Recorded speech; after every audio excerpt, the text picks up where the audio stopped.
ఒక మద్ది చెట్టు నల్లుకున్నటువంటి మల్లెతీగను చూసినటువంటి శంకర భగవత్పాదులు పార్వతీదేవి చేత ఆలింగనము చేయబడిన పరమేశ్వర స్వరూపాన్ని శ్రీశైల పర్వత శిఖరముల మీద దర్శనం చేసినటువంటి మహోత్కృష్టమైన శ్లోకం అది. అటువంటి శివస్వరూపాన్ని మనం ప్రదోష వేళలో ప్రవచనంగా చేసుకునే ముందు, శివపురాణం సామాన్యమైనది కాదు, చాలా పెద్ద గ్రంథం అది. అంత పెద్ద గ్రంథంలో మనకి ఉపయుక్తమైనవి ఉన్నాయి, చాలా జటిలమైనవి ఉన్నాయి. నిత్య జీవితంలో వాటిని అనుష్ఠానంలోకి తెచ్చుకోవడానికి అన్ని ఆశ్రమాలకి అవి కానివి ఉన్నాయి.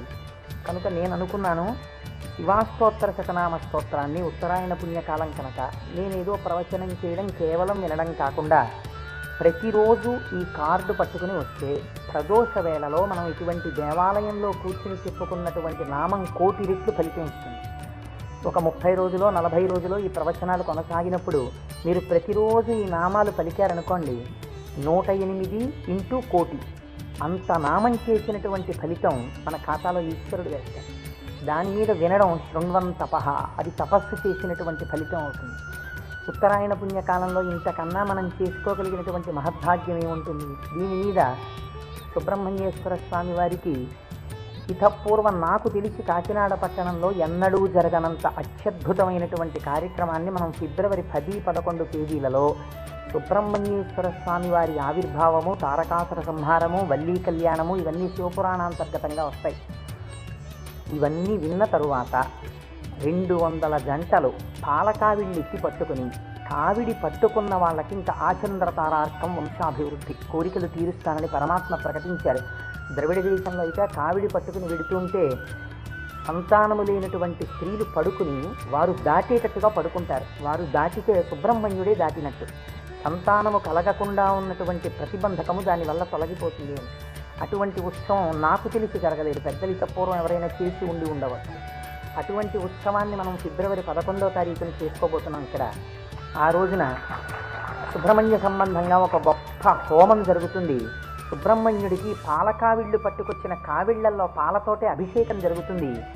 అదే రోజున స్వామివారికి సాయంకాలం వల్లీ కళ్యాణం జరుగుతుంది. బహుశా వల్లీ కళ్యాణం జరగడం అన్నది మనం చాలా తక్కువగా చూసాం. వల్లీ కళ్యాణం ఆ రోజు సాయంకాలం ఇక్కడ జరుగుతుంది.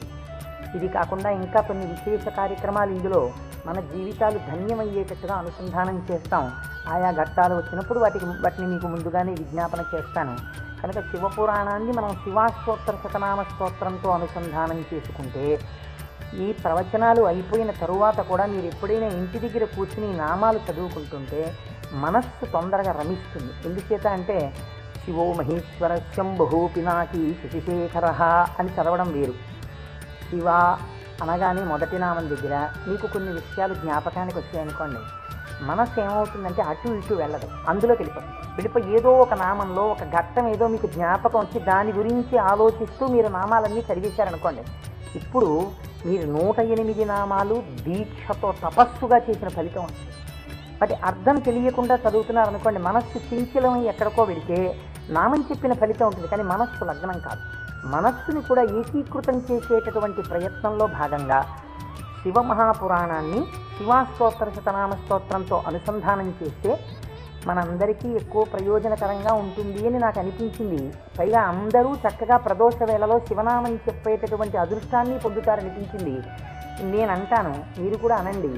ఇది అయిన తర్వాత నేను ప్రవచనం ప్రారంభం చేస్తాను. ఇవాళే కాదు, ప్రతిరోజు. ఇవాళంటే కొద్దిగా మనకు ప్రారంభం కాబట్టి ఆలస్యం అయింది, రేపటి నుంచి అలా ఉండదు ఖచ్చితంగా. ఎందుకంటే ప్రదోష వేళలో ఈ నామాలు చదవాలి కాబట్టి 6:30 అయ్యేటప్పటికి ఈ నామాలు చదవడం ప్రారంభం చేసేస్తాం. ఎందుకంటే ప్రదోష వేళలో చదివినటువంటి దాని ఫలితం మీరు శివమహాపురాణంలో విందురు కానీ దాని శక్తి ఎలా వెళ్ళిపోతుందో చూద్దురు కానీ. ధ్యాన శ్లోకం చెప్పండి. ధవళవపుషమిందోర్ మండలే సన్నివిష్టం భుజగవలయహారం భస్మదిగ్ధాంగమీశం మృగయ పరశుపాణిం చారు చంద్రార్ధమౌళిం హృదయ కమల మధ్యే సంతతం చింతయామి. శివో మహేశ్వర శంభు పినాకీ శశిశేఖర వామదేవో విరూపాక్ష కపర్దీ నీలలోహితః శంకరశూలపాణిశ్చ ఖట్వాంగీ విష్ణువల్లభః శిపి విష్ణోంబికానాథః. శశి విష్ణు కాదండి, అది పొరపాటు పడింది. శిపి విష్ణోంబికానాథః శ్రీకంఠో భక్తవత్సలః భవశర్వస్త్రిలోకేశః శితికంఠః శివాప్రియః ఉగ్రకపాలీ కామారీ అంధకాసురసూదనః గంగాధరో లలాటాక్షః కాలకాలః కృపానిధిః భీమః పరశుహస్తశ్చ మృగపాణిర్జటాధరః కైలాసవాసీ కవచీ కఠోరస్త్రిపురాంతకః వృషాంకో వృషభారూఢో భస్మోద్ధూళిత విగ్రహః కామప్రియః సర్వమయః త్రైమూర్తిరనీశ్వరః సర్వజ్ఞః పరమాత్మా చ సోమసూర్యాగ్నిలోచనః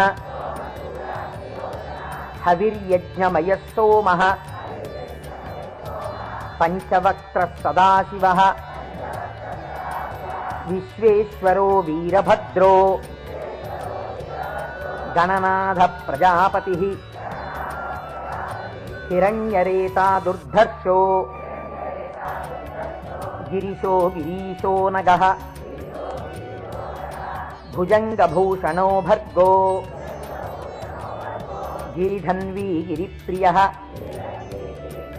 కృత్తివాసాః పురారాతిః భగవాన్ ప్రమదాధిపః మృత్యుంజయః సూక్ష్మతనుః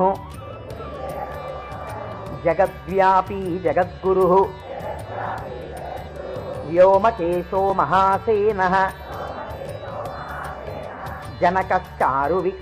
మహాసేనజనకశ్చారువిక్రమः రుద్రో భూతపతిస్థాణుః